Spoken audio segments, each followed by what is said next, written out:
Hey guys, today I'm going to show you the Claude AI tutorial for beginners. First of all, what you have to do is go to the website called Claude AI and you have to sign in with an account. You can also sign in with a Google account for easy access. So once you're signed in, you will land on this page where you'll be able to see this kind of interface, which is quite similar to ChatGPT and other AI models. So what you have to do is, this is more than just conversational AI with which you can just ask like ChatGPT. With Claude AI, you can also do some other stuff like upload and style, normal, concise, explanatory, formal, the text, the answer style of the AI, and you can also upgrade to the pro tier.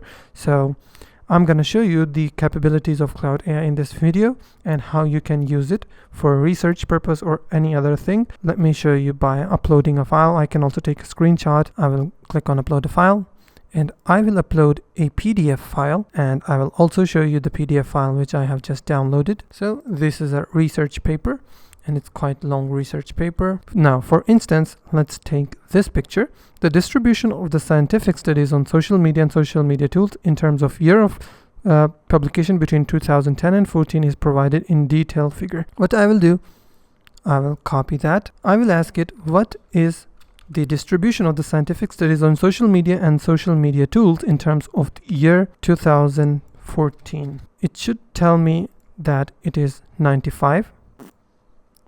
Let's wait for the answer.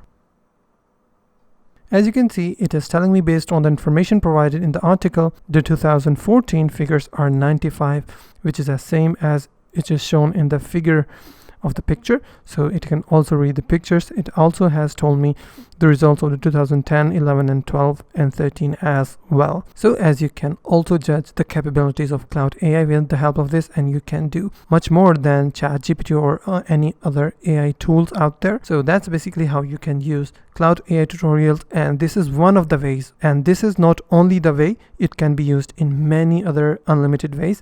So I have just shown you a generalized way of using Claude AI. You can use it for other purposes as well. So if you find this video helpful, please hit the like button and don't forget to subscribe.